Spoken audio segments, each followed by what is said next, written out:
दोस्तों, एक समय था जब अमेरिका के हथियारों का गुणगान जो है वो पूरी दुनिया के देश जो है वो करते हुए दिखाई देते थे। पर अब ये तस्वीर जो है वो पूरी तरीके से बदल चुकी है, क्योंकि अब ईरान के जो हथियार बनाए हुए हैं उनकी चर्चा जो है पूरी दुनिया में होती हुई अब दिखाई दे रही है। क्योंकि किस तरीके से ईरान की मिसाइलों ने, ड्रोन ने कैसे तबाही मचाई थी, खासतौर पर इजराइल में, फिलिस्तीन इजराइल के जंग के दौरान वो तस्वीरें हर किसी ने देखी। और ठीक ईरान के हथियारों ने यूक्रेन में भी भारी तबाही मचाई है। और सोचिए, ऐसे समय में ईरानी ड्रोन ने यूक्रेन में तबाही मचाई हुई है जब यूक्रेन के साथ में सुपर पावर अमेरिका खड़ा हुआ है। नाटो के तमाम दुनिया भर के बड़े देश यूक्रेन के साथ खड़े हुए हैं। और ऐसे में रूस को हथियार बेच करके चर्चा के केंद्र में बने रहने वाला ईरान के हथियारों ने भी अब सुर्खियां बटोरना शुरू कर दी हैं। क्योंकि जैसी भारी तबाही ईरानी ड्रोन ने यूक्रेन में मचाई है, वो चीख चीख करके गवाही दे रहे हैं कि अब हथियारों के मामले में ईरान जो है धीरे धीरे सब मुल्कों को पीछे छोड़ता जा रहा है। कैसे ये जानकारी सामने आई है, एक बार इस रिपोर्ट पर नजर डालते हैं। दोस्तों, रूस ने यूक्रेन की राजधानी की कीव पर ड्रोन के विमानों और मिसाइलों से बड़े हमले किए हैं। उसके नतीजे में कई बड़ी इमारतें गिर गई हैं और अनेक लोग हताहत भी हुए हैं। रूस के नए इंफ्रास्ट्रक्चर को नुकसान पहुंचाया गया। यूक्रेन के आर्म फोर्सेस के अधिकारियों की तरफ से यह दावा किया गया है। रूस ने यूक्रेन की राजधानी कीव के अलावा खार्किव और खरकोन में भी इसी तरीके से मिसाइल फायर किए। कीव के मेयर का कहना है कि रूसी सेना 60 ड्रोन विमानों से हमला किया, जिसमें 36 को मार गिराया, जबकि इस हमले में कम से कम 5 लोग भी घायल हुए हैं। वहां मौजूद लोगों का कहना है कि राजधानी कीव में धमाकों की आवाजें गूंज रही हैं। रूस के सैनिक सूत्रों का कहना है कि रूसी सेना के ओर्किव शहर में यूक्रेनी सेना के हथियारों को मंडरा रहा है, जिसमें निशाना बनाया गया था। इमारतों को निशाना बनाने का यूक्रेन के अधिकारियों का आरोप निराधार है। इस बीच बाखमुत से ये खबर आ रही है कि रूस अपनी समर्थक अर्धसैन्य के मदद से इस शहर पर कब्जा करने की कोशिश कर रहा है। रूस की कोशिश है कि मंगलवार तक इस शहर पर कब्जा हो जाए। मंगलवार को रूस विजय दिवस मनाने जा रहा है। यूक्रेन के राष्ट्रपति व्लादिमीर ज़ेलेंस्की और किसी तरह दूसरे विश्व युद्ध को शिकस्त हुई और यूक्रेन जंग में रूस को भी शिकस्त का मुंह देखना पड़ेगा।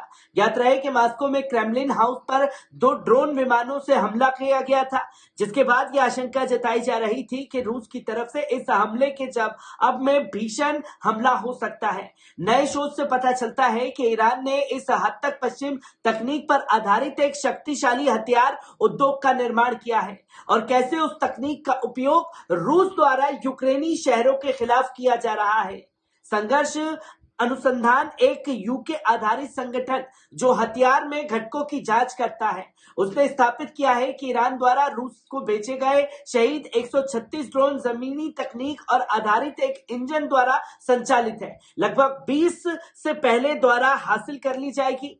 तकनीक खोज और बरामद घटकों से की गई है और विशेष रूप से CNN के साथ साझा भी किया गया है। ईरान की सैन्य तकनीक की नकल करने और चालाकी करने की क्षमता को रेखांकित करता है, जिससे उसने अवैध रूप से प्राप्त किया है। पश्चिम अधिकारी इस बात से भी चिंतित हैं कि रूस ईरानियों के साथ यूक्रेनी युद्धग्रस्त को बरामद निर्मित हथियारों का उपकरण को साझा कर सकता है। अब तक ऐसा कोई पुख्ता सबूत भी नहीं मिला है।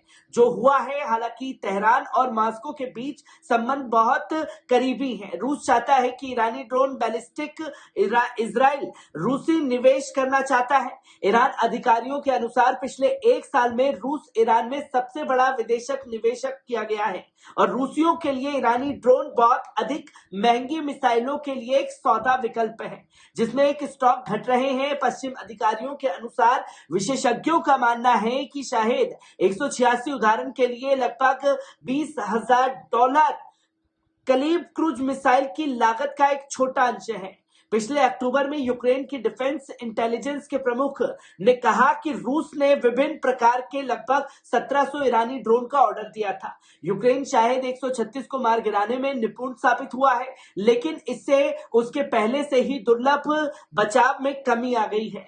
इसी के साथ साथ कम विस्फोटक चार्ज बावजूद 40 किलोग्राम और शाहिद 136 प्रहार अभी भी व्यापक क्षति का कारण बन सकता है। पिछले साल नवंबर और मार्च 2023 के बीच सीआर यूक्रेन की 23 ईरानी ड्रोन की जांच करने में सक्षम था। इसमें 136 थे, ये पुष्टि करने में सक्षम था। शायद 136 मोटर क्यूम प्रांत में शोकेही शहर के बीच परवाज माडो, जिसे माडो के नाम से जाना जाता है, नामक एक ईरानी कंपनी द्वारा रिवर इंजीनियर किया गया है। इसमें ब्रिटेन, अमेरिका और यूरोपीय संघ पिछले साल दिसंबर में मंजूरी दी थी।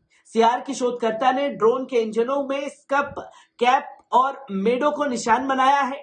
इसी के चलते सीरियल नंबर अनुक्रम भी दिया गया है। पश्चिम सरकारों और संयुक्त राष्ट्र के अनुसार मेडो ईरान और इसके चलते इसी सीरियल नंबर पैटर्न को संयुक्त राष्ट्र के जांचकर्ताओं ने सऊदी अरब तथा कथित रूप से यमन में ईरान के हुती सहयोगियों द्वारा किए गए ड्रोन हमलों के साथ संयुक्त अरब अमीरात में से एक अबू धाबी के खिलाफ पिछले साल मिसाइल हमलों की जांच करते हुए नोट किया था। सीआर में खाड़ी विश्लेषक तैमूर खान ने सीएनएन को बताया कि ईरान के यूएवी सिस्टम लगातार आधुनिक बनाया जा रहा है। उनके लक्ष्य को नजरअंदाज नहीं किया जा सकता, उनके काउंटर को नजरअंदाज नहीं किया जा सकता, तेजी से सटीक साबित होता है। मेडो इंजन अंतर्राष्ट्रीय प्रतिबंधों के बावजूद अपने ड्रोन और मिसाइलों के लिए पश्चिम तकनीक हासिल कराने के लिए करीब 20 साल पीछे खींचे गए ईरान के गहन प्रयास की बात करता है। 2006 में ईरान ने यह बताया था कि इंजनों और अधिग्रहण किया गया है। 3 साल बाद यूसुफ में नामक एक ईरानी इंजीनियर ने घोषणा की कि उनकी कंपनी ने एक यूएवी इंजन बनाया है, जिसके मुताबिक ऐसा लगता है कि कंपनी शहीदों के निर्माण में अपना भूमिका छिपाने की कोशिश कर रही है। इसके जांचकर्ता में पाया गया है कि यूक्रेन में पाए गए ड्रोन घटकों का मूल सीरियल नंबर उनके मूल को छिपाने के लिए स्पष्ट प्रयास में मिटा दिया गया है। इसी के चलते आपको बता दें कि ईरान के प्रमुख घटकों में सुविधाजनक बनाने वाले नेटवर्क की पहचान करने से रोक दिया गया है। ईरान द्वारा एक कॉपी किए गए अन्य पश्चिम घटकों में चेक निर्मित मिसाइलें पुर्जे मिले हैं। 2020 में संयुक्त राष्ट्र की विशेषज्ञ एक रिपोर्ट में कहा गया कि पिछले साल सऊदी तेल रिफाइनरों पर हमलों में इस्तेमाल ईरान के कुद्दुस-1 मिसाइलों का इंजन चेक गणराज्य पीएफसी और 100 जेट इंजन की एक बिना लाइसेंस वाली प्रति था। जानकारों का कहना है कि चेक इंजन भी ईरान की हैदर 2 मिसाइल में लगाया गया था। कंपनी ने कहा कि उसने कभी भी ईरान या यमन को इंजन की आपूर्ति नहीं की, लेकिन ईरान संवेदनशील तकनीक पर नियंत्रण से बचने के लिए विशेषज्ञों को कुछ मामलों में फ्रंट कंपनियों का उपयोग कर रहा है। संयुक्त राष्ट्र के एक पैनल में पाया गया है कि 2010 में हांगकांग की एक पुरानी कंपनी को निर्यात किए गए पुर्जे 2019 में इस्तेमाल की गई ईरानी मिसाइलों में समाप्त हो गए हैं, जिसके चलते तैमूर खान का कहना है कि ईरान आपूर्ति श्रृंखला की कमी का लाभ उठाकर अपने यूएवी कार्यक्रम के पश्चिम घटकों का अधिग्रहण करेगा, जो निर्यात नियंत्रण और प्रतिबंध तंत्र में सुधार कर लिए गए हैं, जिसके घटकों की पहचान महत्वपूर्ण तकनीक बनाता है। उसकी बिक्री के साथ ईरान के संबंधों को गहरा दिया गया है। पहले से ही मजबूत हो रहे थे, क्योंकि दोनों देश तेजी से अंतर्राष्ट्रीय वाणिज्य और वित्तीय प्रणाली से बाहर हो गए थे। वित्त मंत्री एहसान खांडोजी ने पिछले महीने फाइनेंशियल टाइम्स को बताया कि हम रूस के साथ अपने संबंधों को रणनीतिक रूप से परिभाषित करते हैं और हम कई पहलुओं, विशेष रूप से आर्थिक संबंधों में से एक का काम कर रहे हैं। 136 ड्रोन की बिक्री से होने के राजस्व को उद्योग में सुधार लाने के लिए किए जाने की संभावना है और साझेदारी नए क्षेत्र को तलाशना शुरू कर सकती है।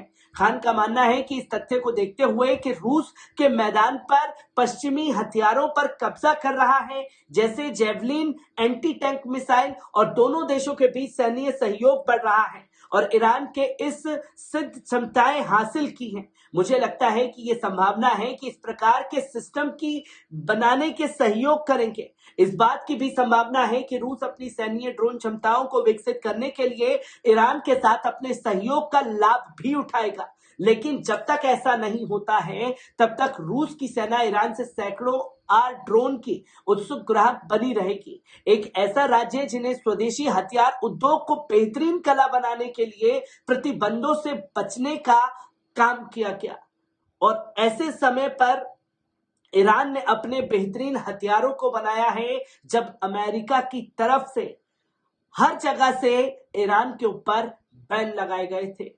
मैं ऐसी ही तस्वीरों से आपको रूबरू कराता रहूंगा। दीजिए इजाजत, शुक्रिया।